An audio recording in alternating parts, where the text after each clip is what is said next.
విజయవాడలో వరద బాధితులకు ఆహార పంపిణీ కోసం ముమ్మరంగా ఏర్పాట్లు చేస్తున్నారు. సహాయక చర్యల్లో సిబ్బంది పాల్గొంటున్నారు. ఇందిరాగాంధీ స్టేడియంకి ఇప్పటికే ఆహార పొట్లాలు చేరుకున్నాయి. మంత్రి నారాయణ ఆధ్వర్యంలో బాధితులకి ఆహారం పంపిణీ చేస్తున్నారు.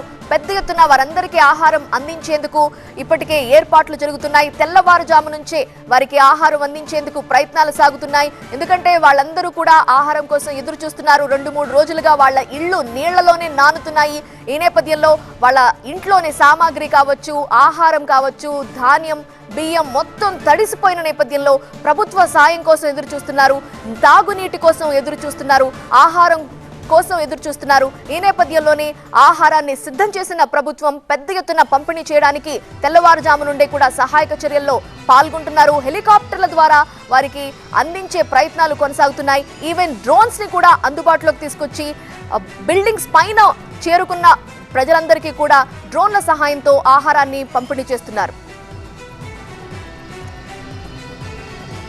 ఆహార పంపిణీ ఏ విధంగా జరుగుతుందో మంత్రి నారాయణ స్వయంగా ఉండి అక్కడ పర్యవేక్షిస్తున్నారు. పూర్తి వివరాలు మా ప్రతినిధి శివకుమార్ అందిస్తారు. మున్సిపల్ శాఖ మంత్రి నారాయణ ప్రస్తుతంతో ఉన్నారు. ఆయనతో మాట్లాడించే ప్రయత్నం చేయాలి. సార్, ప్రకాశం బ్యారేజీకి వరద తగ్గుముఖం పడుతూ ఉంది. పరిస్థితి ఇప్పుడు ఎలా ఉంది అసలు? అంటే ప్రకాశం బ్యారేజీకి వరద తగ్గితే యాక్చువల్గా మనకి ఏదైతే మిగతా ప్రాంతాల్లో కూడా స్లోగా తగ్గుతూ ఉంది. దానికనే ముఖ్యమంత్రి గారు ఏంటంటే ఈ రోజు నుంచి ఒక్కరికంటే ఒక్కరు కూడా ఇబ్బంది పడకూడదు, ప్రతి ఒక్కరికి బ్రేక్ఫాస్ట్ కానీ, లంచ్ కానీ, డిన్నర్ కానీ, వాటర్ కానీ లేదా మిల్క్ కానీ అందరికి అందాలని చాలా నిక్కచ్చిగా ఆదేశించారు. ఎన్ని డ్రోన్లు కావాల్సిందని తెప్పించమన్నారు. హెలికాప్టర్లు కూడా దాదాపు ఒక 6 హెలికాప్టర్లు వచ్చినాయి. నిన్న హెలికాప్టర్ ఫుడ్ సప్లై చేశారు.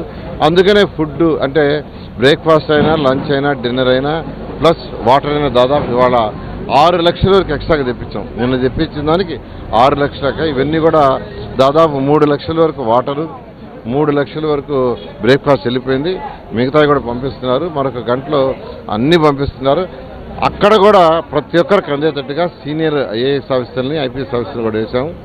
వీలైనంతవరకు మరొక గంటలో ఫుడ్ అక్కడికి చేరి అందరికీ డిస్ట్రిబ్యూట్ చేయడం జరుగుతుంది. సార్, సింగినగర్ ప్రాంతం అంతా కూడా బాగా ఎఫెక్ట్ అయినటువంటి పరిస్థితి. అక్కడ ఉన్నటువంటి బాధితులకు కూడా ఈ ఫుడ్ అనేది సరఫరా కావటం లేదంటూ కూడా వాళ్ళందరూ కూడా ఆందోళన చెందుతూ ఉన్నారు. వారికి మీరు చెప్పేటువంటిది? సింగనగర్లో మీరు చెప్పినట్టు ఏంటంటేనండి, వరద యాక్చువల్గా సైడ్ రోడ్ నుంచి ఫోర్స్గా రావటం వల్ల పడవలు కూడా బోల్తా పడుతూ ఇంట్లోకి పాలకపోయారు. అయితే ఈరోజు యాక్చువల్గా కొద్దిగా తగ్గటం వల్ల దానికి ఆల్టర్నేట్గా ఎంత దూరం బాగలిగితే అంత దూరం ట్రాక్టర్లో తీసిపోయి అక్కడి నుంచి డ్రోన్ల సహాయంతో కూడా ఎండ్కి ఇచ్చేటట్టుగా యాక్చువల్గా చేశారు. నిన్న పెట్టిన డ్రోన్ల కంటే వాళ్ళు దాదాపు 30 డ్రోన్లు యాక్చువల్గా పనిచేసేటట్టుగా జరిగింది. సార్, నిన్న మాజీ సీఎం కూడా సింగనగర్ ప్రాంతంలో పర్యటించారు. అయితే ఆ పర్యటన సందర్భంగా ఫుడ్ మొత్తం కూడా అసలు ఇక్కడ పరిస్థితిని మొత్తం కూడా వివరాలు అడిగి తెలుసుకున్నటువంటి పరిస్థితి. మరోవైపు ఫుడ్ డెలివరీ కూడా ప్రభుత్వం చేయలేకపోతుందంటూ కూడా వాళ్ళు చేస్తున్నటువంటి ఆరోపణలు ఎలా? ఒకటేనండి, గతంలో ఇట్లాంటి ఏదైనా వస్తే ముఖ్యమంత్రి గారి ఇంట్లోంచి రాలే, హెలికాప్టర్లు అట్లా తిరిగిపోయారు. కానీ మా ముఖ్యమంత్రి అట్లా కాదు. ఆ రోజు చూశారు పరిస్థితి, కలెక్టరేట్లోనే అప్పటికప్పుడే చెప్పారు, నేను కలెక్టరేట్లో ఉంటాను, ఇది తగ్గుముఖం తగ్గిందాక అందరికీ సహాయక చర్యలు చేసిపోతానని ఆయన ఉండారు. అదేవిధంగా లోకేష్ బాబు గారు కూడా కూర్చొని అక్కడి నుంచి యాక్చువల్గా కంట్రోల్ చేస్తున్నారు. ముఖ్యమంత్రి అంటే ఇట్లా డిజాస్టర్ వచ్చినప్పుడు ఈ దేశంలో, ఈ రాష్ట్రంలో చేయగలిగిన ముఖ్యమంత్రి నారా చంద్రబాబు ఒక్కరే.